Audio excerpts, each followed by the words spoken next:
போது நான் எனக்குன்னு கார் வச்சுக்கிற மாட்டேன். எனக்குன்னு நான் வீடு வச்சுக்கிற மாட்டேன். எனக்குன்னு நான் செக்யூரிட்டி எதுவுமே வச்சுக்கிற மாட்டேன் அப்படின்னு சொல்லிட்டு தான் இவர் ஆட்சிக்கு வந்தாரு. ஆனா வந்து 2 வருடத்திலேயும் அவருடைய ஆக்டிவிட்டீஸ், அவருடைய ஆட்டிட்யூட் எல்லாமே வந்து ரொம்ப மாறிடுச்சு. 30,000க்கு மேல கூட ஓட்டு டிஃபரண்ட் வந்திருக்கு. இது வந்து அரவிந்த் கெஜ்ரிவால் மேல இருந்த ஒரு வெறுப்பு, ஒரு கோபம், ஒரு அதிருப்தி அதனுடைய வெளிப்பாடா தாங்க சார் மக்கள் எல்லாருமே பாக்குறாங்க. ஜல் ஜீவன் திட்டம் ஏன் சார் இன்னைக்கு வரைக்கும் அந்த ஸ்டேட்ல வரல? சென்ட்ரல் கவர்மெண்ட் தரமாட்டேன்னு சொல்றாங்களா? இவர் உள்ள விட மாட்டேங்கிறாரு. உள்ள விட்டா இது வந்து சென்ட்ரல் கவர்மெண்ட் ஸ்கீம்னு தெரிஞ்சிரும். தெரிஞ்சா மக்கள் அங்கிட்டு திரும்பிடுவாங்கன்னு சொல்லி உள்ள விட மாட்டேங்கிறாங்க சார். அது எப்படி சார் இவர் வந்து கொஞ்சம் கூட கூச்சமே இல்லாம இப்படி சொல்றாங்க? வாயை திறந்த பொய். வெறும் அனௌன்ஸ்மெண்ட் மட்டும்தான் சார் பண்றாங்க. இப்ப நம்ம பாக்குறோம், யமுனை நதி பார்த்தோம்னா கருப்பு கலரா இருக்குங்க சார். நான் இதை சுத்தம் பண்ணிட்டு 1000 படித்துறைகள் கட்டித்தரேன்னு சொன்னாரு. இன்னைக்கு வரைக்கும் 5 படித்துறை கூட கட்டி கொடுக்கலங்க சார். கவர்மெண்ட் உடைய குவார்டர்ஸ் சார். அந்த குவார்டர்ஸை இவர் 100 கோடி ரூபாய்க்கு வந்து செலவு பண்ணி வச்சிருக்காரு. நிரந்தரமா இவர் உள்ள இருக்க போறாரா? இதுக்கு முன்னாடி அவர் வந்து மோடி ஐயாவுக்கு ஒரு சேலஞ்சு கொடுத்தாரு. எப்படின்னா, இந்த ஜென்மத்துல நீங்க நாட்டை ஆளணும்னு ஆசை மட்டும் இருந்தா பத்தாது. அதுக்குண்டான தலைவராக இவர் தன்னை ப்ரூவ் பண்ணலங்க சார். ப்ரூஃப் இந்த நிமிஷம் வரைக்கும் அவர் ப்ரூஃப் பண்ணவே இல்லை. இது பாரத் ஜோடோ யாத்திரா போறாரு. பின்னாடி ஆட்கள் வர்றாங்க. அது என்ன சார், அது பஸ்குள்ளேயே எல்லாம் அங்கேயே சாப்பிட்டு அங்கேயே இருந்துகிட்டு அது என்ன ஒரு பாரத் ஜோடோ யாத்திரை? அதெல்லாம் வந்து மறுபடியும் ஊழல் குற்றச்சாட்டு மூலியமே உள்ள போயிட்டு வந்து இப்போ ஊழல் குற்றச்சாட்டுனாலே ஆட்சியுமே இழந்திருக்காங்க ஆம் ஆத்மி. இந்த ஏற்ற இறக்கங்கள் இருக்குல்ல, இதுக்கெல்லாம் முழு காரணம் யாரா இருப்பாங்க நீங்க நினைக்கிறீங்க? அவங்களே தான் சார். பணத்தை பார்க்கவும் அவங்க வந்து ஸ்லிப் ஆயிட்டாங்க அப்படின்னு சொல்லி அண்ணா ஹசாரே அவர்களே சொல்லியிருக்காங்க. தமிழ் நேயர்களுக்கு வணக்கம். டெல்லி எலெக்ஷன் அப்படிங்கிறது இன்னைக்கு நாடு முழுக்க ஒரு பேசக்கூடிய ஒரு பொருளாக இருக்கு. அந்த டெல்லி எலெக்ஷனில் ஆம் ஆத்மி தன்னுடைய ஆட்சியை இழந்து நிர்கதியாக நிற்கிறாங்க. இன்னும் சொல்ல போனால் காங்கிரஸ் அந்த இடத்துல இருக்கா இல்லையா அப்படிங்கிற லெவலுக்கு இன்னைக்கு போயிருக்கு. இந்த மாதிரி பல சவாலுக்கு நடுவில் இன்னைக்கு பாஜக வந்து அங்கே வெற்றியை கொண்டு வந்து மிகப்பெரிய அளவு, சாதாரண வெற்றி கூட இது மிகப்பெரிய ஒரு வெற்றி. இது மாதிரி பல விஷயங்கள் நம்ம கூட இன்னைக்கு பேசுறதுக்காக நம்ம கூட இணைஞ்சிருக்காங்க சகானா பேகம் அவர்கள். மேடம் வணக்கம். வணக்கம். எப்படி இருக்கீங்க மேடம்? நல்லா இருக்கேன் சார். இந்த செய்திகள் நீங்களும் பார்த்துருப்பீங்கன்னு நினைக்கிறேன். ஏன்னா இந்த செய்திகள் தான் இன்னைக்கு நாடு முழுக்க போயிட்டு இருக்கு. டெல்லி தேர்தல் பாஜக வந்து இப்போ மிகப்பெரிய அளவில் அதை வெற்றி பெற்றிருக்காங்க. இதை நீங்க எப்படி பாக்குறீங்க மேடம்? ரொம்ப சந்தோஷமா இருக்குங்க சார். இது வந்து ஒரு வளர்ச்சிக்கான ஒரு வெற்றியா நான் பாக்குறேங்க சார். ஏன்னா வந்து 27 வருஷங்களுக்கு பிறகு இப்ப வந்து பாஜக அவங்களுடைய ஆட்சியை பிடிச்சிருக்காங்க. இது இன்னும் வந்து அதுக்கடுத்து வந்து பாஜக தான் அங்க வந்து வெற்றி பெறும். ஏன்னா ஒன் டைம் வந்து இவங்க ஒரு தவறு செஞ்சுட்டா அதுக்கடுத்து அதை ரெக்டிஃபை பண்ணிட்டு அடுத்த ஆட்சியை பிடிச்சிடுறாங்க சார். அது மட்டும் இல்லாம இவங்களுடைய வளர்ச்சி திட்டங்கள் வந்து உலக அளவுல நம் நாடு மட்டுமில்லாம உலக அளவுலயும் ரொம்ப ஒரு ஆச்சரியமா பார்க்கக்கூடிய விஷயமா தான் இருக்கு. எல்லா விஷயங்களுமே நம்முடைய மேக் இன் இந்தியா திட்டத்துல இருந்து மக்களுக்கு கொண்டு வர ஒவ்வொரு ஸ்கீமுமே வந்து மக்களுக்கான விஷயங்களா வந்து இந்த நாடு முழுவதும் பார்க்கப்படுது. இதுல வந்து டெல்லி வந்து இது வரைக்கும் மிஸ் பண்ணிட்டாங்க. இந்த தடவை வந்து ஒரு வரலாற்று சிறப்புமிக்க ஒரு வெற்றி தான் இது. ஏன்னா 70க்கு 48 இடங்கள், அதுவுமே வந்து ரொம்ப ஓட்டு வித்தியாசத்துல தான் சார் ஜெயிச்சிருக்காங்க எல்லா இடத்துலயுமே. மிக கம்மியா தான் வந்து ஒரு 1600 ஓட்டு ஒரு இடத்துல மட்டும். மற்ற இடத்துல எல்லாமே வந்து பாத்தீங்கன்னா 30,000க்கு மேல கூட ஓட்டு டிஃபரண்ட் வந்திருக்கு. இது வந்து அரவிந்த் கெஜ்ரிவால் மேல இருந்த ஒரு வெறுப்பு, ஒரு கோபம், ஒரு அதிருப்தி அதனுடைய வெளிப்பாடா தாங்க சார் மக்கள் எல்லாருமே பாக்குறாங்க. காரணம் வந்து நான் வந்து ஒரு ஊழலுக்கு எதிரானவன், இனிமேல் ஊழலே இருக்கக்கூடாது அப்படின்னு சொல்லி காங்கிரஸ் கட்சியை எதிர்த்து தான் வந்து இவங்க வந்தாங்க இல்லையா? ஆனா இப்பொழுது அது எல்லாமே வந்து இவர் உடைச்சு எரிஞ்சுட்டாங்க சார். எரிஞ்சுட்டு ஃபர்ஸ்ட் வரும்போது நான் எனக்குன்னு கார் வச்சுக்கிற மாட்டேன், எனக்குன்னு நான் வீடு வச்சுக்கிற மாட்டேன், எனக்குன்னு நான் செக்யூரிட்டி எதுவுமே வச்சுக்கிற மாட்டேன் அப்படின்னு சொல்லிட்டு தான் இவர் ஆட்சிக்கு வந்தாரு. ஆனா வந்து 2 வருடத்திலேயும் அவருடைய ஆக்டிவிட்டீஸ், அவருடைய ஆட்டிடியூட் எல்லாமே வந்து ரொம்ப மாறிடுச்சு. அது மட்டும் இல்லாம மக்களுக்கு கொடுத்த வாக்குறுதிகள் எதுவுமே அவரு இதுவரைக்கும் இப்ப வரைக்குமே நிறைவேற்றல. கிட்டத்தட்ட 10 வருஷமா ஆட்சியில இருக்காங்க, எதுவுமே நிறைவேற்றல. இது வந்து மக்களுக்கு வந்து ஒரு அதிருப்தி சார். அங்க வந்து குடிக்கிறதுக்கு வந்து நான் 30 ரூபா கொடுத்தா போதும், உங்களுக்கு வீட்டுக்கு நான் ஆர்ஓ வாட்டர் கொடுப்பேன்னு சொன்னாரு. ஆர்ஓ வாட்டர் கொடுக்கல. டிரைனேஜ் சுத்தம் பண்றதுக்கு ஆட்கள் வரலன்னு சார். டிரைனேஜ் எல்லாமே வந்து நம்பி சாதாரண ரோட்ல போகுது. நம்மளால நடந்துட்டு போக முடியாது, ஒரு பைக்கோ காரோ போக முடியாது. அப்படி இருக்கும்போது சாதாரண மக்கள் எப்படி அந்த ரோட்ல நடந்துட்டு போவாங்க? பூரா சாக்கடையா இருக்கு. அதுவும் இல்லாம எங்க பார்த்தாலும் குப்பை கடாக்கி வச்சிருக்காங்க சார். குப்பை எடுக்கக்கூடிய ஒரு ஸ்கேவெஞ்சர்ஸ் அவங்களால அப்பாயிண்ட் பண்ண முடியல. ஒரு நாட்டின் தலைநகரை எந்த அளவுக்கு நீட்டா வச்சிருக்கணும், எந்த அளவுக்கு ஒரு உயரத்துல வச்சிருக்கணும், மத்த டெலிகேட்ஸ் மத்த நாட்டு டெலிகேட்ஸ் எல்லாம் வரும்போது நம்ம நாட்டை பார்த்து எப்படி ஒரு பூரிப்படையணுமோ, ஆச்சரியப்படணுமோ, ஆனா இவர் முகம் சுளிக்கிற அளவுக்கு தான் சார் இவரெல்லாம் வச்சிருக்காங்க. இது எல்லாமே மக்கள் மனசுல ஒரு வெறுப்பு. குடிக்கிறதுக்கு தண்ணி டேப் எல்லாம் திறந்தோம்னா பச்சை கலரா ஒரு வீட்டுக்கு வருது, ஒரு வீட்டுக்கு கருப்பு கலரா வருது, ஒரு வீட்டுல பிரவுன் கலரா வருது சார். அந்த தண்ணியை மக்கள் எப்படி யூஸ் பண்ணுவாங்க சொல்லுங்க? இல்ல, இடைமறிக்கிறதுக்கு மன்னிக்கணும் மேடம். அதுக்கு காரணம் சொல்றது வந்து பாஜக சொல்றாங்களே, பாஜக வந்து சரிவர எங்களுக்கு ஒத்துழைப்பு கொடுக்கல, அதனாலதான் எங்களால சரிவர மக்களுக்கு செய்ய முடியல அப்படின்னு சொல்லி ஆம் ஆத்மி இந்த மாதிரி குற்றச்சாட்டுகள்லாம் சொல்றாங்களே. இப்ப நம்ம தமிழ்நாட்டுல ஜல்ஜீவன் திட்டம் 80% முடிவடைஞ்சிருக்குங்க சார். இப்ப நாங்க வந்து செமி அர்பன் ஏரியாவுல இருக்கிறோம். எங்களுக்கே வந்து ஜல்ஜீவன் திட்டம் வந்துருச்சு. கிராமங்கள்ல எப்பயோ 5 வருஷத்துக்கு முன்னாடி ஜல்ஜீவன் திட்டம் வந்துருச்சு. ஆனா இவரு சென்ட்ரல் கவர்மெண்டினுடைய எந்த ஸ்கீமையுமே உள்ள விடலன்னு சொல்லி அந்த ஊர் மக்கள் சொல்றாங்க சார். இது பாஜக சொல்லல, அரவிந்த் கெஜ்ரிவால் சொல்லல. ஆனா அரவிந்த் கெஜ்ரிவாலுடைய மக்கள் சொல்றாங்க. இது வரைக்கும் ஓட்டு போட்டு நொந்து போயிருக்காங்களே அந்த மக்கள் சொல்றாங்க, அந்த மாநில மக்கள் சொல்றாங்க. எங்களுக்கு வந்து தண்ணி கொடுக்கறது ஸ்டேட் கவர்மெண்ட் கொடுக்கணும், சென்ட்ரல் கவர்மெண்ட் கொடுக்குற ஸ்கீமை உள்ள விட மாட்டேங்கிறாங்க சார். இப்ப நம்ம தமிழ்நாட்டிலேயாவது ஸ்டிக்கரை ஒட்டிடுறாங்க. எவ்வளவோ ஸ்கீம்ஸ் எல்லாம் வந்து ஸ்டிக்கர் ஒட்டுறாங்க. அதுக்கு சென்ட்ரல் கவர்மெண்ட் எதுவுமே சொல்லல. மக்கள்கிட்ட போய் ஸ்கீம் சேர்ந்தா போதும்னு சொல்றாங்க. ஆனா இவரு ஜல்ஜீவன் திட்டம் ஏன் சார் இன்னைக்கு வரைக்கும் அந்த ஸ்டேட்ல வரல? சென்ட்ரல் கவர்மெண்ட் தரமாட்டேன்னு சொல்றாங்களா? இவர் உள்ள விட மாட்டேங்கிறாரு. உள்ள விட்டா இது வந்து சென்ட்ரல் கவர்மெண்ட் ஸ்கீம்னு தெரிஞ்சிரும். தெரிஞ்சா மக்கள் அங்கிட்டு திரும்பிடுவாங்கன்னு சொல்லி உள்ள விட மாட்டேங்கிறாங்க சார். அதே மாதிரி பார்த்தோம்னா ஆயுஷ்மான் கார்டு இருக்கு இல்லையா, அங்கிட்ட எல்லாம் வந்து கோல்டன் கார்டுன்னு சொல்லுவாங்க. ஆயுஷ்மான் கார்டு டெல்லி ஸ்டேட் மக்களுக்கு இல்லைங்க சார். இப்ப நமக்கெல்லாம் நம்ம ஊர் பக்கம்லாம் பார்த்தோம்னா எவ்வளவோ விஷயங்கள் வந்து ஒரு முடியல, ஒரு ஆக்சிடென்ட் ஆயிடுச்சுன்னா அந்த ஆயுஷ்மான் கார்டை வச்சு பெர் இயர் 5 lakhs கொடுக்குறாங்க சார் சென்ட்ரல் கவர்மெண்ட். அதை வச்சு அவங்க வந்து தன்னுடைய ஒரு ஆபரேஷன் செலவையோ மெடிக்கல் எக்ஸ்பென்சஸ் அவங்க பாத்துக்கிடுவாங்க. முடியாதவங்க எவ்வளவோ பேர் இருக்காங்கல்ல சார். நம்ம எல்லாம் பார்த்தோம்னா நம்ம இந்தியாவை பொறுத்த வரைக்கும் middle class and below middle class மக்கள் தான் அதிகம். ஆனா இந்த ஆயுஷ்மான் கார்டை கூட அங்க இல்ல. இதுக்கு என்ன செய்யறது? அது எப்படி சார் இவர் வந்து கொஞ்சம் கூட கூச்சமே இல்லாம இப்படி சொல்றாங்க? வாயை திறந்த பொய், வெறும் அனௌன்ஸ்மெண்ட் மட்டும்தான் சார் பண்றாங்க. இப்ப நம்ம பாக்குறோம் யமுனை நதி பார்த்தோம்னா கருப்பு கலரா இருக்குங்க சார். நான் இதை சுத்தம் பண்ணிட்டு 1000 படித்துறைகள் கட்டித்தரேன்னு சொன்னாரு. இன்னைக்கு வரைக்கும் 5 படித்துறை கூட கட்டி கொடுக்கலங்க சார். படித்துறை கட்டி கொடுக்காது கூட பரவாயில்ல. அந்த தண்ணியை பியூரிஃபை பண்ண வேண்டியது ஒரு மாநில அரசின் கடமை தானே சார். இதே நான் சார் தண்ணியை வந்து இவங்க சுத்தம் பண்ணி கொடுப்பாங்க. இவங்க ஃபண்டு கொடுக்குறாங்க. கொடுக்குற ஃபண்டுகளை எல்லாமே இவரு எதுக்கு பயன்படுத்துறதே இல்லைங்க சார். பயன்படுத்தாம அவர் ஆடம்பர வாழ்க்கைக்கு பயன்படுத்திருக்காங்க. ஊழல் குற்றச்சாட்டுகள் நமக்கு தெரிஞ்சது எல்லாமே வந்து லிக்கர் ஸ்கேம், அது மட்டும் தான் நமக்கு தெரியும். அதை தவிர ஸ்கூல் கட்டித்தரேன்னு சொல்லிட்டு ஸ்கூல் அந்த பில்டிங்ல ஸ்கேம் பண்ணிருக்காங்க சார். ஸ்கூல் புக்ஸ்ல ஸ்கேம் பண்ணிருக்காங்க. பஸ்ல பெண்களுக்கு ஏதாவது பாதிப்பு ஏற்பட்டா பேனிக் பட்டன் சொல்லி பட்டன் வந்து பிக்ஸ் பண்ணிருக்காங்க எல்லா பஸ்கள்லயும். அதுல கூட ஸ்கேம் பண்ணிருக்காங்க சார். எல்லா ஏரியாவிலையும் வந்து நான் சிசிடிவி கேமரா வைக்கிறேன்னு சொல்லிட்டு அந்த இதுல ஸ்கேம் பண்ணிருக்காங்க சார். அப்படின்னு லிஸ்ட் பெருசா போய்கிட்டே இருக்கு. நமக்கெல்லாம் அது இதுல ஜேபி நட்டா அவர்களே வந்து எலெக்ஷன் டைம்ல கேம்பெயின் பண்ண வரும்போது ஓப்பனா சொல்றாங்க. ஆனா இந்த நிமிஷம் வரைக்கும் நீங்க சொன்னது பொய்ன்னு ஆம் ஆத்மி கட்சிக்காரங்க எதிர்த்து பேசவே இல்லை. சொல்லிருக்கலாம்ல, நட்டா வந்து எங்க மேல போய் குற்றச்சாட்டு வைக்கிறாங்கன்னு சொல்லலாம்ல. ஆனா இந்த நிமிஷம் வரைக்கும் சொல்லவே இல்லையே. இன்னும் லிஸ்ட் பெருசா இருக்கு. நமக்கே ஒரு வைத்தறிச்சலா இருக்குங்க சார். நம்மளாம் ஒரு சாதாரண மனுஷங்கள், நம்மளாம் 100 ரூபாய் சம்பாதிக்க அவ்வளவு கஷ்டப்படுறோம். அவ்வளவு காசை வந்து விரயம் பண்ணிருக்காங்க சார். இப்ப அவங்க கட்சியை சேர்ந்த சுவாதி மாலிவால் அவங்க சொல்றாங்க, இப்ப வந்து 1 ரூபாய் வந்து ஒரு பொருள் ஒரு சாதாரண மக்கள் வாங்குறாங்கன்னா அது 30 பைசா அவங்க டாக்ஸ் கட்டுறாங்க. அந்த டாக்ஸ்ல வச்சு நீங்க இவ்வளவு ஊழல் பண்ணிருக்கீங்கன்னு அவங்களுடைய முதல்வர் அவங்களே குற்றம் சாட்டுறாங்க. பாத்துக்கங்க. அப்படி நிறைய பேர் சொல்லியிருக்காங்க வேண்டாம் இவ்வளவு ஆடம்பரம் வேண்டாம்னு சொல்லும் போது அவர் கேட்கலையாங்க சார். அதையும் வந்து இப்ப குற்றச்சாட்டா பதிவு செய்யறாங்க. இப்ப அந்த லிக்கர் ஸ்கேம்ல வர்ற அமௌண்ட்ல இருந்து ஒவ்வொரு அமௌண்ட் எல்லா அமௌண்ட்டுமே அவங்க கோவாவினுடைய எலெக்ஷனுக்கு செலவு பண்ணதாக சொல்றாங்க சார். ஏன்னா அந்த சமயத்துல நிறைய பணம் பிடிபட்டது நம்மளே பார்த்தோம் இல்லையா நிறைய சேனல்கள்ல. அது எல்லாமே உண்மை. இப்ப நிறைய இடத்துல இவர் ஊழல் குற்றச்சாட்டை பண்ணிட்டு இடி வந்து இவங்க அரெஸ்ட் பண்ணிட்டு போயிருக்காங்க. உடனே ஒன்னும் அரெஸ்ட் பண்ணலையே. 19 தடவைக்கு மேல அவங்க சம்மன் கொடுத்து ஆஜராகாம இருக்க போய்தான் சார் அவங்க வந்து அதிரடியா உள்ள வந்தாங்க. அப்ப இவங்க எல்லாம் கொள்ளையடிப்பாங்க, ஊழல் செய்வாங்க, மக்கள் காசை வந்து கொள்ளையடிச்சு சொத்து சேர்ப்பாங்க. யாரும் கேட்கக்கூடாது.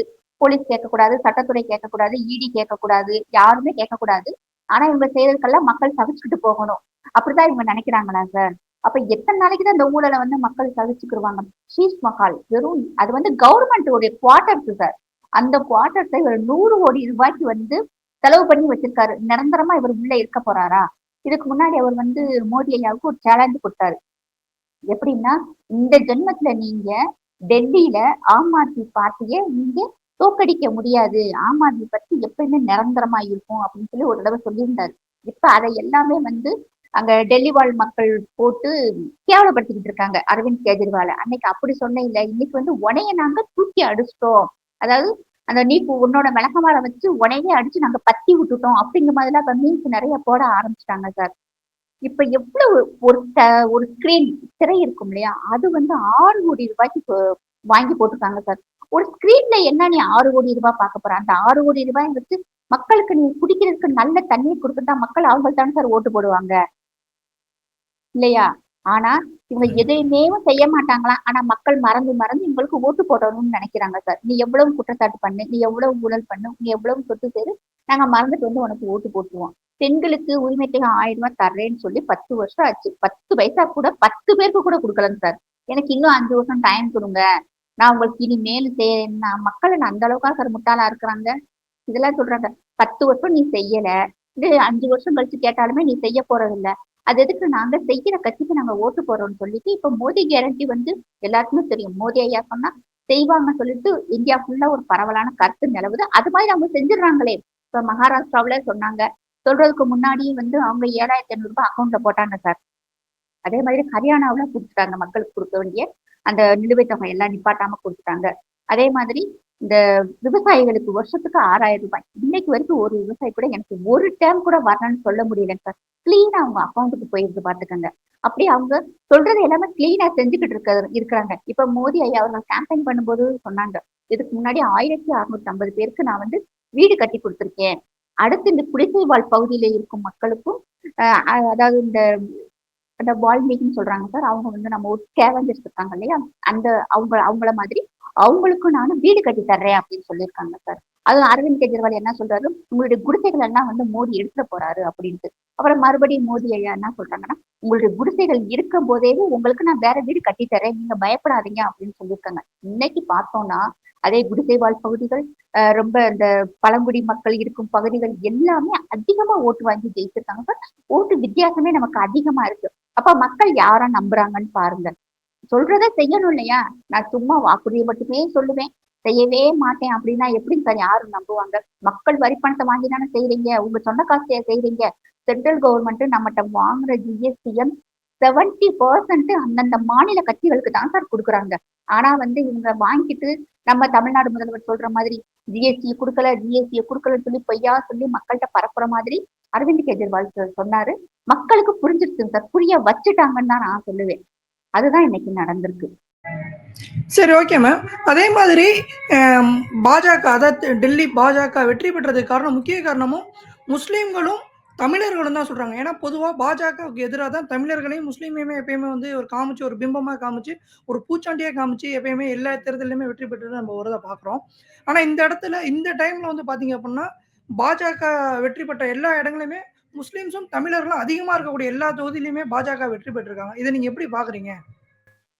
நல்ல வார்த்தை சொன்னீங்க சார், பூச்சாண்டி அப்படின்னு சொல்லி. அப்படிதான் சார் மோடி ஐயா அவர்களை வந்து இருக்கிற மீடியாஸ் எல்லாமே வந்து கட்டமைச்சு வச்சிருக்கிறாங்க. ஆனா இந்த முறை வந்து டெல்லியில இருக்கிற இமாம் கமிட்டி, அவங்க உலமாக்கள், அவங்க எல்லாமே வந்து நாங்க பாஜகவுக்கு ஆதரவு கொடுக்குறோம் அப்படின்னு சொல்லி அவங்க சொல்லியிருக்காங்க.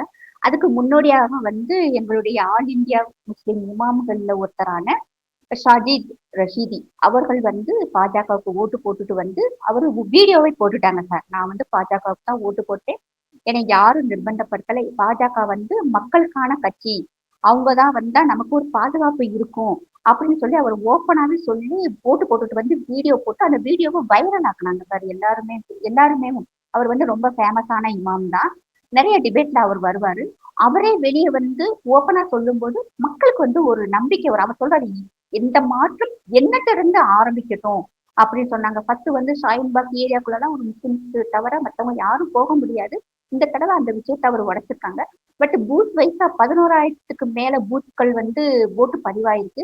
பட் அந்த பூத் வைஸா எவ்வளவு ஓட்டு பதிவாயிருக்குன்னு இன்னும் நமக்கு விவரம் தெரியல சார். அது வந்ததுக்கு பிறகுதான் தெரியும். எவ்வளவு இஸ்லாமியர்கள் வந்து ஓட்டு போட்டிருக்காங்க அப்படின்னு சொல்லி. தமிழர்கள் அதிகமாக ஓட்டு போட்டிருக்காங்கன்னு சொல்லி நேத்து தகவல் வந்ததுங்க சார். முஸ்லிம்ஸ் ஓட்டு போட்டிருக்காங்க. பட் எத்தனை சதவீத மக்கள் ஓட்டு போட்டிருக்காங்கன்னு தெரியல. ஏன்னா மேக்சிமம் அவங்க ஓட்டு போடுறது வந்து காங்கிரஸ் கட்சியாக இருக்கும். இந்த தடவை காங்கிரஸ் கட்சிக்கு 3% ஓட்டு அதிகமாக இருக்கு.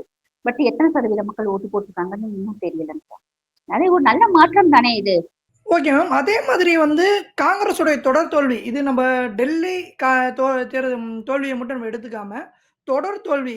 இப்ப இண்டி கூட்டணி வந்து அங்க கலைய போதுன்னு சொன்னாங்க. ஆம் ஆத்மியும், காங்கிரஸும் இப்போ வந்து தனியா நின்றுருக்காங்க. இந்த மாரி மிகப்பெரிய அளவுல பின்னடைவ தொடர்ந்து காங்கிரஸ் சந்திச்சுக்கிட்டே வருது. இதுக்கான காரணம் என்னவா இருக்கும்? அங்க வந்து ஒரு நிலையான ஒரு ஆட்சி அமைக்கிறதுக்கு உண்டான ஆட்கள் அங்க இல்ல சார். இப்ப ராகுல் காந்தி எல்லாரும் சொல்றாங்க. அந்த அளவுக்கு அவர் மெச்சூரிட்டி இல்லாத ஆள் தாங்க சார். நான் மட்டும் சொல்லல. இதுக்கு முன்னாடி காங்கிரஸ் கட்சியில இருந்து வெளியேறின அது இப்போதைக்கு அஸ்ஸாம் முதல்வராக இருக்கிற ஹேமந்த் பிஸ்வா சர்மா இதை அடிக்கடி சொல்லுவாங்க. அவர் வந்து 55 வயசாகி ஒரு மெச்சூரிட்டி இல்லாத அமைச்சர்னு சொல்றாங்க சார். அது எனக்குமே அது ஓகேன்னு தான் சார் படுது. ஏன்னா இன்னைக்கு பாராளுமன்றத்துல போய் இருந்தா மக்களுக்காக பேச வேண்டிய எவ்வளவோ விஷயங்கள் இருக்கு. இன்னைக்கு வரைக்கும் பாருங்களேன். மணிப்பூர்னு சொல்லுவாங்க. நீட்டை பிடிச்சிட்டு தொங்குவாங்க. இல்லாட்டி அம்பானி அதானின்னு சொல்லுவாங்க. இப்படி வந்து அதாவது விவசாயிகள் போராட்டங்கள் எல்லாம் பாருங்க. பாராளுமன்றத்தை எந்த அளவுக்கு முடக்குனாங்க பாத்தீங்களாங்க சார். அப்ப நீ நாட்டை ஆளணும்னு ஆசை மட்டும் இருந்தா பத்தாது. அதுக்கு உண்டான தலைவராக இவர் தன்னை ப்ரூவ் பண்ணலங்க சார். ப்ரூஃப் இந்த நிமிஷம் வரைக்கும் அவர் ப்ரூஃப் பண்ணவே இல்லை. இது பாரத் ஜோடோ யாத்திரா போறாரு. பின்னாடி ஆட்கள் வர்றாங்க. அது என்ன சார், அது பஸ்குள்ளேயே எல்லாம் அங்கேயே சாப்பிட்டு அங்கேயே இருந்துகிட்டு அது என்ன ஒரு பாரத் ஜோடோ யாத்திரை. அதெல்லாம் வந்து மக்கள் வந்து அதை மீட்டு போடதாங்க சார் அவருக்கு உதவுச்சு. இவரை வந்து கிட்டத்தட்ட ஒரு காமெடியன் ஆக்கிட்டாங்க சார். சிஓ காமெடியன், பொலிட்டிக்கல் காமெடியன் அப்படின்னு சொல்ற அளவுக்கு அப்படிதான் அங்க எல்லாமே சொல்றாங்க. அந்த அளவுக்கு அவரை மீம் கிரியேட்டுக்கு இவர் யூஸ் பண்ற மாதிரி கொண்டு வந்தாங்க சார். இவரை வந்து ஒரு பொலிட்டிக்கல் லீடரா வந்து அங்க இருக்க மக்கள், குறிப்பாக இன்னைக்கு இருக்க இளைஞர்கள் வந்து இவரை ஏத்துக்கல. இது எல்லா சமுதாய மக்கள்கிட்டையும் இந்த தாக்கம் இருக்கு.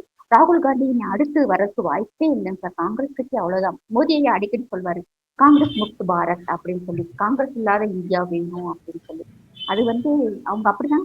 இடைமறிக்கிறதுக்கு மன்னிக்கணும் மேடம். இப்போ நீங்க சொல்றது ராகுல் காந்தியை மட்டுமே இது குற்றம் சாட்டுற மாதிரி இருக்கு. ஏன்னா இதுக்கு முழு பொறுப்பு காங்கிரஸுடைய தலைவரான இவரும் மல்லிகார்ஜுன் கார்கே இருக்கார்ல, அவருமே இதை பொறுப்பேற்றுக்கிட்டு அவர் வந்து பதவி விலக போகிறதாகவும் மிகப்பெரிய அளவில் பின்னடைவை சந்திச்சதுனால இது நான் தான் பொறுப்பு அப்படின்னு சொல்லி அவர் சொன்னதாகவுமே ஒரு சில தகவல் இப்போ வெளியே வந்துட்டு இருக்கு. அது எந்த அளவுக்கு உண்மையா இருக்கும்? அப்ப இதுக்கு முதல் நடந்த சட்டசபை எலெக்ஷன்லயுமே ஒரு 0 தான் சார் வாங்கினாங்க. இந்த தடவையும் 0 தான் வாங்கிக்கோங்க. அப்ப யாரு பதவி விலகுனா? அப்பயே யாரும் பதவி விலகல. எல்லாமே டிராமா கோஷ்டி தான் சார். டிராமா பண்றதுக்கு தான் இவங்க எல்லாம் நாயக்கு. அப்பயும் யாருமே பதவி விலகல. இதுக்கு என்ன ரீசன் கூட இவங்க இப்ப வரைக்குமே வந்து தேடலையே. 5 வருஷம் ஆச்சுல்ல. அதுக்கு முதல் 5 வருஷம் 10 வருஷமா நீங்க ஆட்சியில இல்ல. அரவிந்த் கெஜ்ரிவால் தானே இருந்தாரு. இந்த 10 வருஷத்துல ஒரு 10 சீட்டாவது பிடிச்சிருக்கலாம் இல்லையா? ஆனா அந்த மாநிலத்துல இருக்கும் அந்த காங்கிரஸ் தொண்டர்கள் நல்லா இறங்கி வேலை பார்த்துட்டாங்க சார். இவங்க இந்த தடவை கேம்பெயின் பண்ணவே போகலையே சார். இவங்க வந்திருந்தாங்கன்னா கண்டிப்பா சீட்டு கிடைச்சிருக்கும்னே சொல்றாங்க. ஆனா யாருமே போகல. எலெக்ஷன் ரிசல்ட் நேத்து வந்திருக்கு. பிரியங்கா வதோராட்ட கேக்குறாங்க, உங்களுடைய கட்சி பின்னாடி போய்கிட்டு இருக்குன்னு சொல்றதுக்கு அவங்க சொல்றாங்க, நான் டிவியே பார்க்கல அப்படிங்கிறாங்க சார்.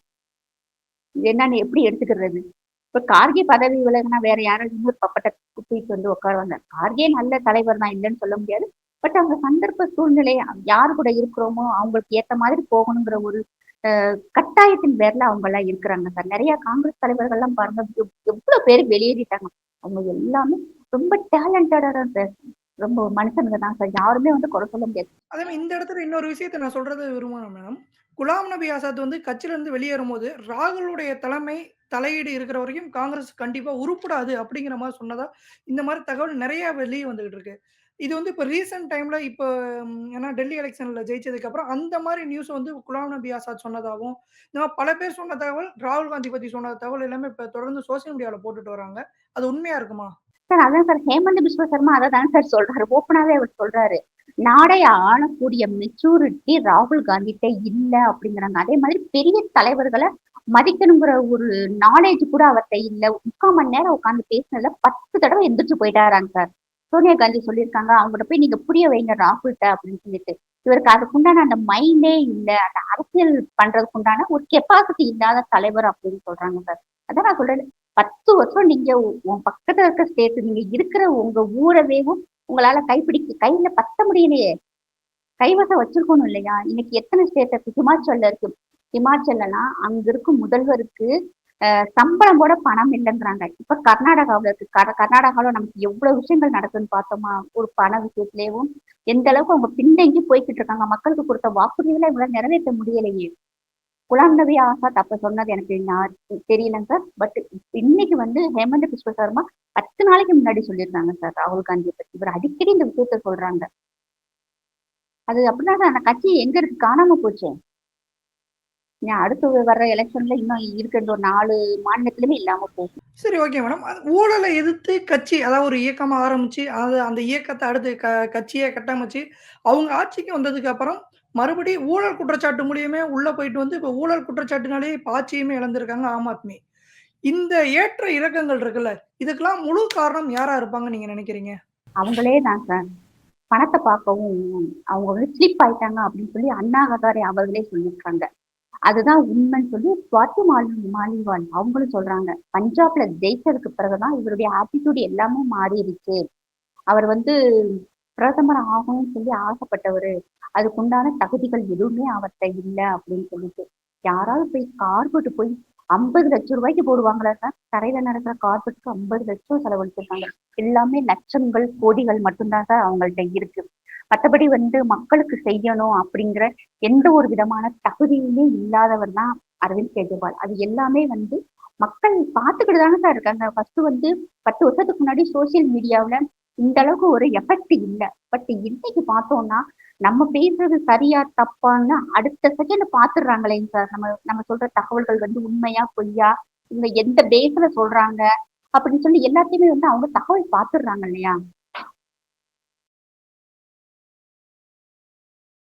அதே மாதிரி மேடம், இப்போ வந்து ஆம் ஆத்மியில இருக்கக்கூடிய முக்கிய தலைவர் கெஜ்ரிவாலா இருக்கட்டும், மணீஷ் சிசோடியா இருக்கட்டும், இது மாரி பல தலைவர்கள் தன்னை தானே வந்து நிலைநிறுத்திக்காம அவங்களுமே தோல்வி அடைஞ்சிருக்காங்க.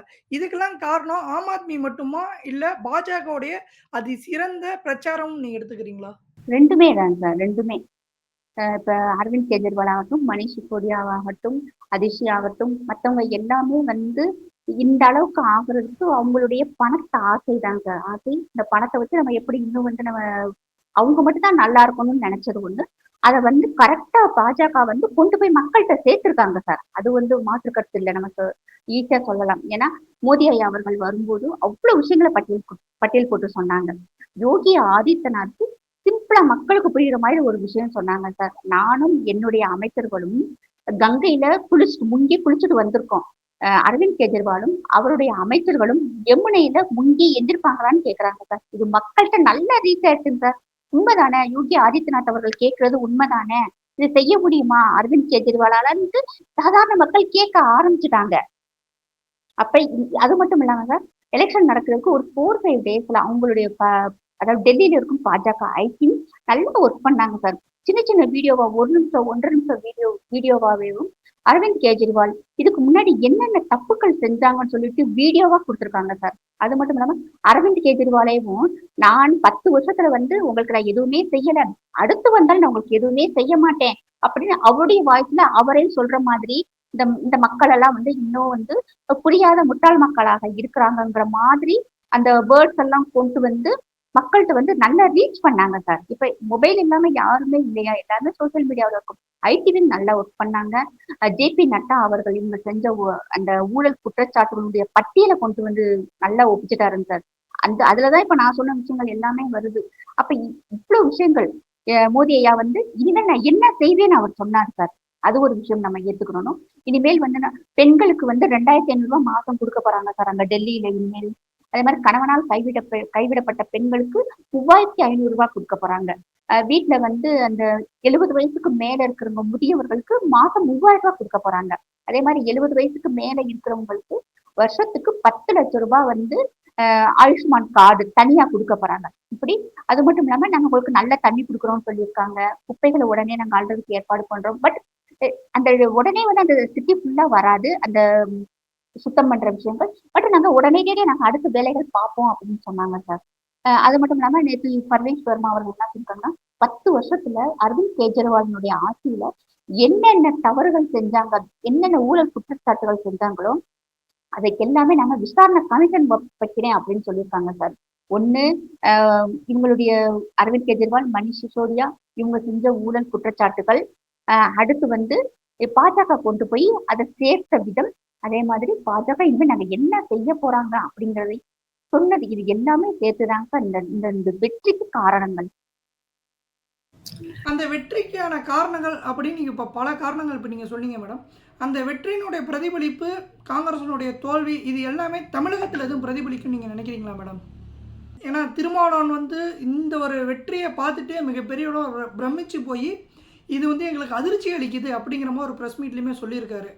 இப்போ அவருக்கு அதிர்ச்சி அளிக்குது அப்படின்னாலே இது கண்டிப்பாக நல்லதாக தான் இருக்கும் அப்படின்னு சொல்லி சோசியல் மீடியாவில் நிறைய பேர் இப்போ வந்து போஸ்ட் போட்டுட்டு வராங்க. இது எது மாதிரியான வெற்றியாக இருக்கும்? தமிழகத்தில் வந்து இது பிரதிபலிக்கணும் அப்படின்னா எந்த மாதிரி பிரதிபலிக்கணும்? பிரதிபலிக்கணும்னு நானும் நினைக்கிறேங்க சார். இன்னொன்று வந்து அதாவது வந்து மக்களுக்கு புரியணும் எந்த ஆட்சி வந்தா நல்லா இருக்கும். இப்ப வந்து நமக்கே தெரியுது சட்டம் ஒழுங்கு சரியில்லைங்க சார். ஃபர்ஸ்ட் பெண்களுக்கு வந்து எந்த விதமான பாதுகாப்பும் இல்லை. எங்க பார்த்தாலும் சாராய கடையை திறந்து வச்சிருக்காங்க. கோயில் பக்கத்துல, ஸ்கூல் பக்கத்துல, குறிப்பா ஸ்கூல் பக்கத்துல எல்லாம் சாராய கடை இருக்குங்க சார். கடைகளை குறைக்காம கடைகளை வந்து பூட்டி இருக்காங்க. இது வந்து குடும்பத்தை பார்க்காம ஆண்கள் ஒரு அதாவது குடும்பத்தை நெருக்கடியா விடுறதுக்கு வாய்ப்புகள் அதிகம் இருக்குங்க சார். சம்பாதிக்கிறவங்க பெரும்பாலும் சாராய கடையில தான் கொடுக்குறாங்க. எத்தனை ஆண்கள் சார் வீட்டுல கொண்டு வந்து கொடுக்குறாங்க. இது வந்து மேல்தட்டு மக்களுக்கு தெரியாதுங்க சார்.